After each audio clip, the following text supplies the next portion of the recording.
नमस्कार दोस्तों, हिंदी मस्ती ऑनलाइन क्लास में आपका स्वागत है।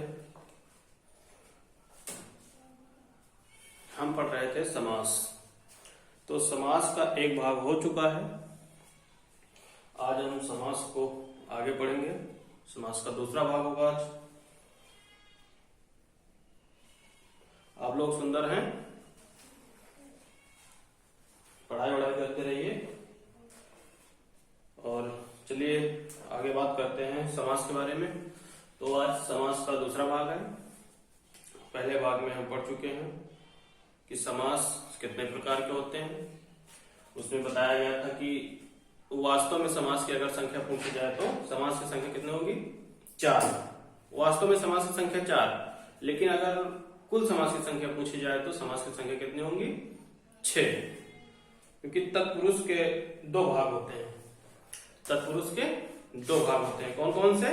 एक होता है आपका द्विग समास और एक होता है कर्मधारय। इसलिए वास्तव में 4 होते हैं और कुल संख्या उनकी होती है 6। तो आइए हम आज बात करते हैं। तत्पुरुष हो गया था हमारा और एक हो गया था हमारा द्विग समास। तो आगे हम बात करते हैं आज कर्मधारय समास के बारे में। किसके? कर्मधारय समास के बारे में। कर्मधारय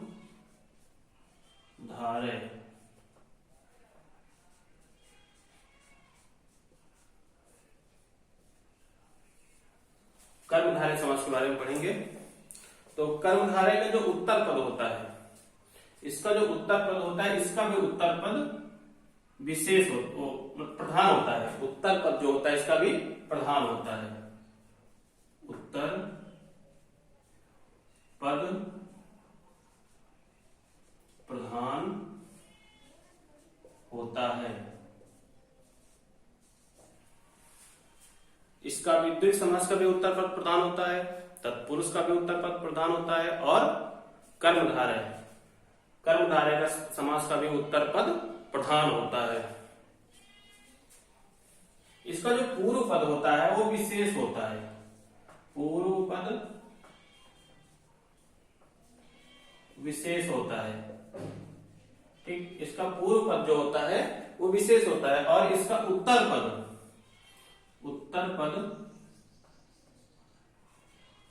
ये विशेष से होता है। क्या होता है? विशेष से होता है। इसका जो पूर्व पद है वो विशेष होता है और इसका जो उत्तर पद है वो विशेष से होता है। विशेष और विशेष से क्या है आइए जानते हैं। विशेष और विशेष से, विशेष और विशेष से, विशेष से, विशेष क्या है और विशेष से क्या है, इसके बारे में जानते हैं। विशेष और विशेष से, विशेष का मतलब होता है जो सभी लोग जानते हो, वो विशेष से है। जैसे कि कह दिया जाए कि स्याही, स्याही। अब स्याही तो सभी लोग जानते हैं भाई, कोई भी व्यक्ति हो, स्याही तो स्याही सबको मालूम है कि स्याही क्या है। ठीक है, स्याही के बारे में सबको मालूम है। यानी जो, अगर हम ब्रैकेट में कह सकते हैं, जो सभी जानते हो, जो सभी जानते हो, ये हो गया आपका विशेष। और विशेष क्या होता है? इसे कहा गया स्याही। तो स्याही तो सभी जानते हैं, ये विशेष हो गया। लेकिन विशेष क्या है? अगर कह दिया जाए कि काली, कह दिया जाए काली, तो काली क्या है? विशेष है। मतलब कि काली स्याही, काली स्याही। स्याही तो सबको मालूम है, लेकिन उसकी विशेषता है कि स्याही काली है। इसकी विशेषता है कि स्याही काली है, यानी विशेष बताता है इसके गुण के बारे में, इसके गुणों के बारे में बताता है विशेष।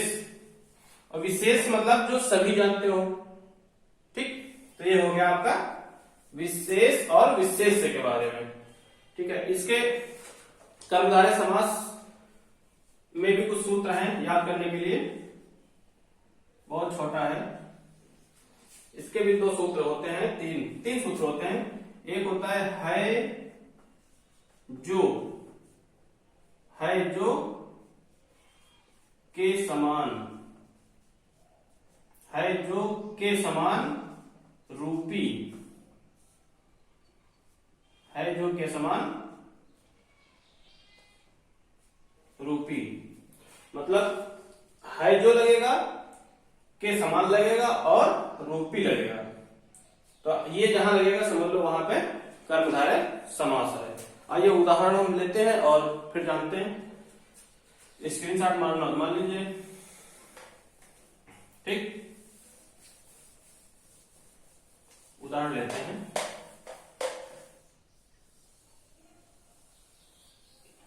इस उदाहरण पहले लीजिए, जैसे कि कहा जाए कि काली स्याही, पहला ले लेते हैं, काली स्याही। पूछ लिया कि काली स्याही में कौन सा समास है, कि काली स्याही में कौन सा समास है। तो काली स्याही में कर्मधारय समास है।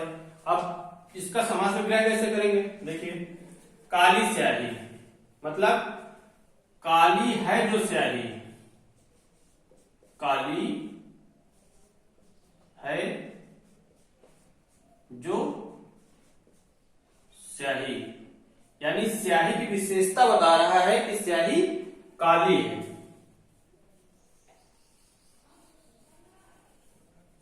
यहां पर सूत्र लिख लेते हैं, है जो के समान रूपी। काली स्याही यानी काली है जो स्याही, स्याही की विशेषता क्या बता रहा है कि स्याही काली है। इसके बाद जैसे कहा जाए कि हरी गाय, हरी गाय, हरी गाय। अब कहा जाए कि इसे हरी गाय में कौन सा समास, तो हरी गाय में कौन सा समास है, कर्मधारय समास। गाय हरी हो, पीली हो, लाल हो, उससे मतलब नहीं है, हमको यहाँ पढ़ना है ना। गाय काली होती है कि सफेद होती है, किस कलर की होती है, उससे मतलब नहीं है। हम यहाँ देख रहे हैं कि अगर लिख दिया गया यहाँ पे एग्जाम में मालूम पूछ लिया गया हरी गाय, क्या हरी गाय, तो मतलब ये तो है नहीं कि हरी गाय होती नहीं है ना। तो हमको सिर्फ पढ़ना है, यहाँ पे देखना नहीं है कि नहीं हरी गाय तो होती नहीं, सफेद होती है, काली होती है, लाल होती है ना। तो जैसे कहा जाए कि हरी गाय, तो क्या हो जाएगा, इसका कौन सा सूत्र लगेगा, है जो, हरी गाय, हरी गाय क्या हो जाएगा समास विग्रह, हरी है जो गाय, क्या हो जाएगा, हरी है जो गाय, हो गया। हरी गाय यानी हरी है जो गाय। अब पूछ लिया गया कुरूप में कौन सा समास है, कुरूप, किसमें, कुरूप। पूछ लिया कुरूप में कौन सा समास है, तो बताइए कुरूप में कौन सा समास हो जाएगा। हम पढ़ रहे हैं कर्मधारय, तो सीधी सी बात अभी तो हम जान ही गए हैं कि कुरूप में कर्मधारय समास, लेकिन उनकी पहचान कैसे करेंगे। कुरूप, कु माने होता है बुरा, कु माने क्या होता है, बुरा, कु माने है बुरा, रूप माने सुंदर, रूप, रूप माने रूप होता है, कु माने बुरा और रूप, यानी बुरा है जो रूप, बुरा है जो रूप, बुरा है जो रूप, उसको बोलते हैं कुरूप, ठीक। उसके बाद जैसे कि एक और है सुविचार, सुविचार, सु माने होता है सुंदर, सु माने होता है सुंदर, सुविचार यानी सुंदर है जो इनके विचार, या सुंदर है जो विचार, सुंदर है जो विचार। सुंदर रूपी विचार नहीं होगा, या सुंदर के समान विचार नहीं होगा, सुंदर है जो विचार, यहां पर है जो लगेगा, ठीक। जैसे कहा जाए एक अधपका, अधपका, पूछ लिया अधपका में कौन सा समास है, तो अधपका में कौन सा समास होगा, कर्मधारय। अधपका का समास विग्रह कैसे होगा, अध माने आधा, आधा है जो पका, आधा है जो पका, अध पका, आधा है जो पका, अध पका। कहा जाए महापुरुष में कौन सा समास है? महापुरुष। महापुरुष में मान लो पूछ लिया कि कौन सा समास है महापुरुष में, बताइए कौन सा समास है, तो क्या बताएंगे? महापुरुष में कौन सा समास होगा? महापुरुष, महापुरुष में कौन सा समास होगा? कर्मधारय। महापुरुष का अगर समास विग्रह करेंगे क्या हो जाएगा? महान है जो पुरुष, महान है जो पुरुष, महान है जो पुरुष, उसे हम क्या कहेंगे?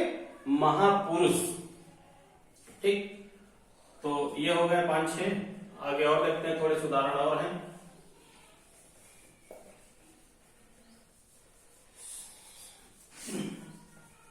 समास विग्रह करने में आप तुरंत मालूम पता चल जाएगा कि ये किस समास का उदाहरण है। अगर समास विग्रह हमको आ गया करना तो हम पता कर लेंगे तुरंत कि कर्मधारय समास का है, तत्पुरुष समास का है या द्विगु समास का है, किस समास का है। जैसे कि आइए आगे और देखते हैं। जैसे कहा जाए महोत्सव में कौन सा समास है? महोत्सव, महोत्सव में कौन सा समास है? महोत्सव में भी कर्मधारय। महोत्सव का समास विग्रह क्या हो जाएगा? महा है जो उत्सव, महा है जो उत्सव, महा है जो उत्सव। महा के समान उत्सव नहीं होगा ना, महारूपी वो होगा, यानी महा मतलब महान है जो उत्सव, बहुत बड़ा उत्सव जिसे बोलते हैं हम। ठीक है, जैसे लौह पुरुष, लौह पुरुष, लौह पुरुष में कौन सा समास है? ये इंपॉर्टेंट है, बहुत ज्यादा इंपॉर्टेंट, मतलब ये कई बार पूछा जा चुका है कि लौह पुरुष में कौन सा समास है। तो लौह पुरुष कौन सा हो जाएगा? कर्मधारय हो जाएगा। इसको अगर इसका समास विग्रह करेंगे तो क्या हो जाएगा? लौह पुरुष का ये हो जाएगा लोहे के समान पुरुष, लोहे के समान पुरुष। भाई जो लोहे के समान मजबूत पुरुष होता है उसी को तो बोलते हैं लौह पुरुष। तो ये हो जाएगा लौह पुरुष। ठीक, अब जैसे कहा जाए का पुरुष, का पुरुष, का पुरुष। जैसे किसी ने कह दिया आपसे कि आप का पुरुष हैं, तो का पुरुष का मतलब क्या होता है? कायर। का माने होता है कायर, कायर है जो पुरुष, कि कायर के समान पुरुष हो जाएगा। क्या होगा का पुरुष का? इसमें हो जाएगा कायर है जो पुरुष, कायर है जो पुरुष। कायर पुरुष को बोलते हैं का पुरुष। क्रोधाग्नि, एक है जैसे क्रोधाग्नि, क्रोधाग्नि, क्रोधाग्नि में भी कर्मधारय समास है। अगर इसका समास विग्रह करेंगे क्या हो जाएगा? क्रो यानी क्रोध रूपी अग्नि, क्रोध, क्रोध के समान नहीं होगा, या क्रोध है जो अग्नि, ये हो जाएगा क्रोध रूपी, यानी क्रोध के समान, मतलब क्रोध के समान नहीं होगा, क्रोध रूपी अग्नि हो जाएगा। ठीक, एक जैसे कि और है परमानंद, परमानंद, परमानंद में कौन सा समास हो जाएगा? कर्मधारय। इसको अलग करेंगे तो क्या हो जाएगा? परम रूपी आनंद। क्या हो जाएगा? परम रूपी आनंद, परम रूपी आनंद। भव सागर, एक है भव सागर, भव सागर, भव सागर का समास विग्रह करेंगे क्या हो जाएगा? भव रूपी सागर, भव रूपी सागर।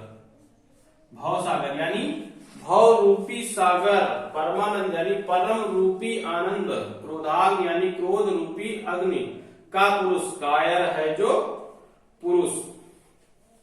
एक जैसे है सुनाम, सुनाम,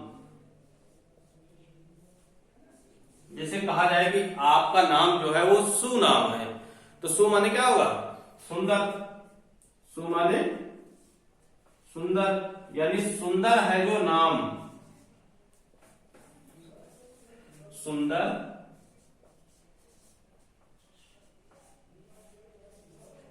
है जो नाम, सुंदर है जो नाम, उसको बोलते हैं सुनाम। सुंदर है जो नाम उसे बोलते हैं सुनाम। सुंदर है जो नाम या अच्छा है जो नाम, जो भी हम कहना चाहें, एक ही बात है। ठीक, आइए आगे और देखते हैं, उदाहरण कुछ हैं। जितने उदाहरण बता दिए गए भैया यही वहां से पूछे हैं, यही उदाहरण रट लियो, एग्जाम में यही उदाहरण पूछिए, बाहर से न पूछिए। ठीक, कर्मधारय की यही उदाहरण ही है पेपर में, यही उदाहरण सेम। ठीक, जैसे एक है बदनाम, बदनाम, बदनाम का समास विग्रह क्या हो जाएगा? बदनाम, बदनाम का समास विग्रह क्या हो जाएगा? बद माने होता है बुरा, बद माने होता है बुरा, बद माने बुरा, बदनाम यानी बुरा है जो नाम, उसको कहते हैं बदनाम। बुरा है जो नाम, बुरा है जो नाम उसको बोलते हैं बदनाम। भैया जिसका नाम है बुरा हुआ, जो बदनाम हुए का नाम बुरा। सुरूप, जैसे एक और है सुरूप, सु माने सुंदर, सुंदर है जो रूप, सुंदर है जो रूप, सुरूप यानी सुंदर है जो रूप। जैसे कहा जाए लाल टोपी, लाल टोपी, लाल टोपी में कौन सा समास है? लाल टोपी में कर्मधारय समास है। लाल टोपी यानी लाल है जो टोपी, टोपी की विशेषता क्या है कि टोपी लाल है, लाल है जो टोपी, लाल है जो टोपी। तो ये हो गए उदाहरण आपके कर्मधारय समास के। ठीक, लाल है जो टोपी। इसके बाद आपका एक दूसरा समास है द्वंद्व समास। इसके बाद हम पढ़ेंगे द्वंद्व समास के बारे में। कर्मधारय आपका क्लियर हो गया, मतलब इसमें है जो के समान रूपी, यानी 3 सूत्र लगेंगे, है जो के समान रूपी। इसका पूर्व पद विशेष होता है और उत्तर पद विशेष से होता है। ठीक, इसके बाद हम द्वंद्व समास के बारे में बात करेंगे। द्वंद्व समास, द्वंद्व, द्वंद्व, ठीक, द्वंद्व समास। ये द्वंद्व की शुद्ध वर्तनी है, ये द्वंद्व की शुद्ध वर्तनी। द्वंद्व मतलब होता है जोड़ा। क्या होता है? जोड़ा। द्वंद्व मतलब होता है जोड़ा, किसी चीज का जोड़ा। जोड़ा मतलब हम कह सकते हैं इसको अन्योन्याश्रित, अन्योन्याश्रित। ठीक, अन्योन्याश्रित, इसको हम इस शब्द से भी जानते हैं। जोड़ा का मतलब होता है अन्योन्याश्रित, जो एक दूसरे के पूरक हो, मतलब एक दूसरे के पूरक। अन्योन्याश्रित यानी जोड़ा, यानी जो एक दूसरे के पूरक होते हैं। इसमें सूत्र की बात करें तो इसमें सिर्फ 2 ही सूत्र लगते हैं, या और, या और, यही 2 सूत्र लगते हैं। या लगेगा या फिर और लगेगा। जैसे कि कहा जाए कि माता पिता, माता पिता, माता पिता, तो माता पिता क्या हो जाएगा? माता या पिता? नहीं, माता या पिता नहीं, माता पिता दोनों होते हैं, तो हो जाएगा माता और पिता, माता और पिता।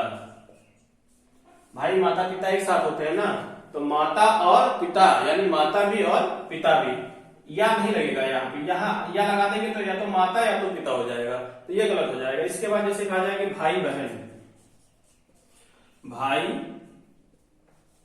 बहन, भाई बहन का क्या हो जाएगा, भाई और बहन, जैसे माता पिता वैसे भाई बहन, तो ये हो जाएगा भाई और बहन, भाई और बहन। जैसे कहा जाए रात दिन, रात दिन, मतलब द्वंद्व समास की यही पहचान है कि जब भी आएगा तो जोड़ा आएगा जो एक दूसरे के पूरक हो। ठीक है, जैसे कहा जाए रात दिन, तो रात दिन, रात या दिन, रात दिन दोनों होते हैं, तो रात और दिन क्या हो जाएगा, रात और दिन।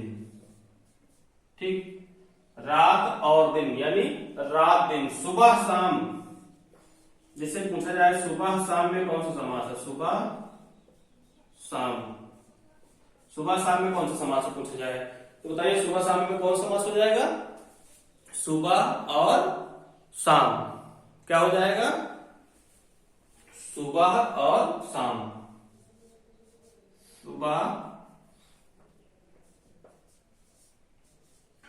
सुबह और शाम, सुबह और शाम। इसके बाद जैसे कहा जाए लाभ और लाभ हानि, लाभ हानि, तो लाभ हानि कहा जाए तो क्या हो जाएगा, लाभ और हानि नहीं, कभी भी ना अगर कभी भी लाभ होगा तो हानि नहीं होगा, अगर हानि होगा तो लाभ नहीं होगा, इसलिए यहां पे हो जाएगा लाभ होगा या हानि होगा, क्या होगा, लाभ और हानि होगा, लाभ या हानि होगा, और नहीं लगेगा कि लाभ भी हो रहा है और हानि भी हो रहा है, होगा तो कोई एक चीज होगा, या तो लाभ भी होगा या तो हानि होगा, तो लाभ या हानि। ठीक, और उदाहरण देखते हैं, लाभ या हानि हो जाएगा। जैसे कहा जाए पाप पुण्य में कौन सा समास है, पाप पुण्य में कौन सा समास है, पाप पुण्य में, तो पाप पुण्य में भी द्वंद्व समास है, पाप पाप और पुण्य होगा या पाप या पुण्य होगा, भैया या तो पाप होई या तो पुण्य होई ना, ये तो है नहीं, दोनों ही है, पाप होई और पुण्य होई ना, पाप होई या तो पुण्य होई।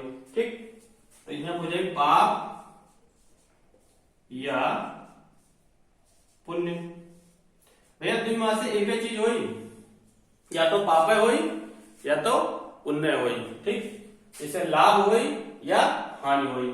ठीक, एक है देश विदेश, देश विदेश, देश विदेश में कौन सा समास है, द्वंद्व यानी जोड़ा, देश और विदेश या देश या विदेश क्या हो जाएगा, देश विदेश, या तो देश होगा या विदेश होगा, देश और विदेश एक साथ नहीं होते हैं, या तो देश होगा या विदेश होगा। ठीक, जैसे कि लोटा डोरी में कौन सा समास है, लोटा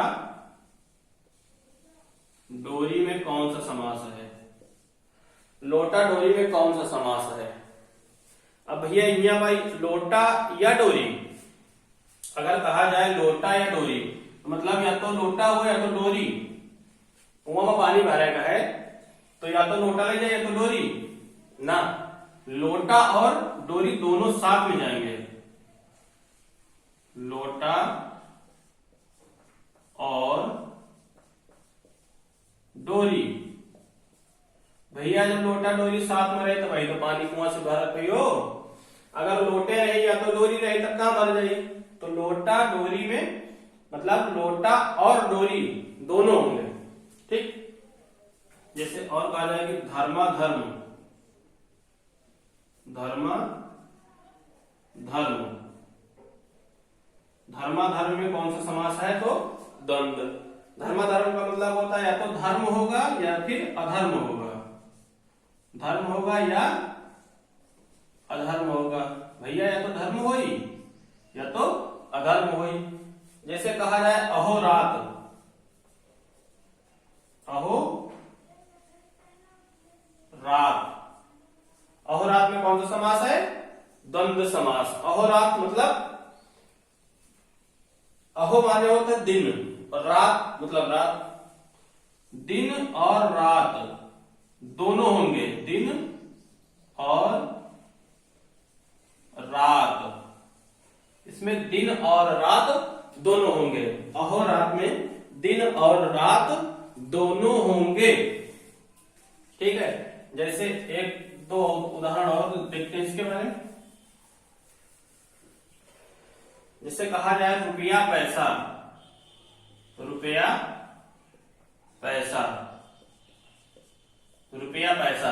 जिसे कहा जाए रुपया पैसा, तो रुपया और पैसा बोला जाता है ना कि रुपया और पैसा, तो क्या हो जाएगा? रुपया और पैसा मतलब रुपया और पैसा। ठीक। अब इसे कहा जाए अग और अनग। अग और अनग। अग और अनग में कौन सा समास? तो अग और अनग में क्या हो जाए? कौन सा समास होगा? द्वंद्व समास। अग मतलब होता है पाप। इसका मतलब होता है पाप। इसका मतलब होता है पुण्य। तो भैया पाप और पुण्य दोनों साथ में तो हो ही है ना, या तो पाप हो या तो पुण्य हो। तो हो जाए पाप या पुण्य, एक साथ तो होगा नहीं। अब जिसे कहा जाए तन मन धन में कौन सा समास है? तन मन धन। तन मन धन तो क्या हो जाएगा? तन मन धन। ये हो जाएगा तन मन और धन। और तन मन धन। तन मन और धन हो जाएगा। ठीक भाई, तन और मन एक साथ होगा ना। तन जो है वो मन के साथ होगा और धन अलग होगा। तो तन मन को हम एक साथ में रख लिए हैं, धन को अलग, यानी तन मन एक ही है, अलग मतलब एक ही में है और धन अलग है। तो तन मन धन यानी तन मन और धन, या नहीं होगा, यहाँ पे और होगा। ठीक, तो ये आपका द्वंद्व समास भी समाप्त हो गया है। हम यही समाप्त करते हैं, नहीं तो वीडियो लंबा हो जाएगा, है ना, देखने में भी दिक्कत होगा। तो ये खत्म हो गया। इसके बाद आपके 4 समास खत्म हो गए, बचे 2 समास।